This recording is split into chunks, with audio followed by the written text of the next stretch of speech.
Mais três capacidades ou faculdades mediúnicas: psicofonia, mediunidade visual ou clarividência, mediunidade auditiva ou clareaudiência. A primeira, a psicofonia, é a capacidade de falar em nome dos espíritos. Nem sempre ela precisa ser incorporativa, ou seja, nem sempre você acopla quarto e quinto corpo e recebe uma identidade ou uma personalidade a respeito, né, de algo. Você pode simplesmente ter no seu chakra laríngeo, né, a afinidade de um espírito que comunique através de você. Tomando conta, então, dessa estrutura de comunicação. Chakra laríngeo, garganta, cordas vocais, dentes, maxilar, língua e, por extensão, a fala. Dando, então, verbo e não corpo a uma mensagem, a uma informação de qualquer ordem, sem acompanhamento visual ou com acompanhamento visual, com acompanhamento ou sem acompanhamento auditivo, ela é uma faculdade ou uma capacidade.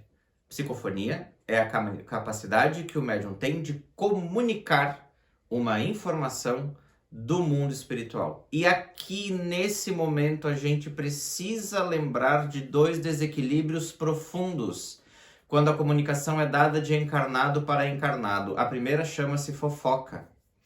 O médium com capacidade psicofônica em desequilíbrio tende a falar demais e meter-se na vida das pessoas o tempo todo.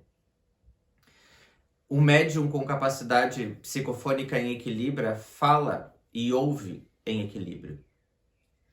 Um médium psicofônico em desequilíbrio profundo de muito para dentro, ele pode não falar nada a respeito do que sente, formando uma cápsula a respeito dos próprios sentimentos e dos próprios pensamentos e se fechar dentro dele de uma forma que ele concorda com tudo e não fala aquilo que sente e não reivindica as suas coisas nunca.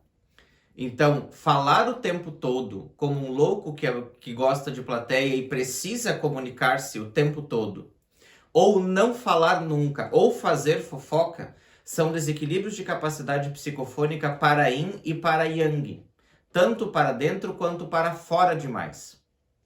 Mais uma vez, equilibrar esses padrões dentro de si é trabalho de um bom dirigente, junto com os médiuns que lhes são assistidos, com os instrutores. É para isso que se estuda tanto, para encontrar pontos de equilíbrio. Porque não adianta você ser um médium psicofônico que dá passagem para espíritos e não falar nada lá fora, ou falar o tempo todo lá fora e esquecer de falar o que os seus espíritos ou seus mentores comunicam para as pessoas. Mais uma vez, equilíbrio, bom senso, funcionalidade e discernimento. Mediunidade auditiva, a capacidade de ouvir, é associativa à psicofônica. Não adianta ouvir e não falar. Não adianta apenas falar e nunca ouvir. E mediunidade visual ou clarividência. A capacidade que as pessoas têm de verem o mundo espiritual. A não talvez tão romantizada quanto incorporação e psicografia, mas sem dúvida nenhuma a mais desejada de todas as pessoas. O objeto do desejo é eu quero ver. Eu quero ver. As pessoas querem ver o mundo espiritual. Você sabia que querer ver o mundo espiritual é um desequilíbrio profundo da sua mediunidade clarividente? Porque significa que você não observa a vida ao seu redor. Você está tão para fora, tão desequilibrado no seu yang, que você quer ver o mundo espiritual, mas ele já existe. Ele já está ao seu redor. Você é o espírito. Se olhe no espelho se você quer ver um espírito. Ele está encarnado, ele é você. Querer ver o mundo espiritual e fugir o tempo todo desse lugar onde você está é um desequilíbrio muito profundo. Assim como não se olhar nunca e negar o tempo todo aquilo que o mundo espiritual está esfregando na sua cara, que é a sua capacidade de fazer, ver e dar vazão comunicativa, também é um desequilíbrio. Então, reequilibre-se, bom senso, discernimento, olhe para si, E aí então permita que o mundo espiritual entre através dos seus olhos. Para essa especificamente eu vou dar uma dica.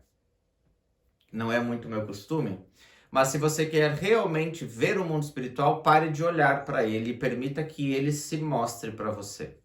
Assim como a capacidade de tocar as coisas quando projetado em intenção tira a tua energia para fora, ou seja, se você toca alguma coisa e você presta atenção naquilo que está lá, no objeto do seu toque, projeta a sua energia para fora, e quando você reverte isso, toca e presta atenção naquilo que a sua mão está recebendo, faz com que a energia venha até você. Visualmente é a mesma coisa. Se você olha buscando o que está vendo, ontem eu vi uma pessoa fazer isso. Parou em um determinado lugar e ficou olhando, querendo ver alguma coisa do mundo espiritual. Num trabalho que a gente teve fazendo um pouco mais forte, digamos assim, ontem, eu tive a oportunidade de ver um médium de grande capacidade errando primariamente na sua necessidade de ainda querer que o mundo espiritual se mostre e não aceitando que aquilo que era para ser visto e ouvido já havia sido manifesto. Para equilibrar a clarividência ou a mediunidade visual das pessoas, é necessário imprescindivelmente aceitar que ela se mostre como ela quer. E aí, no momento certo, o que você tanto deseja, você irá ver. Não da forma como você espera, mas da forma como se mostra.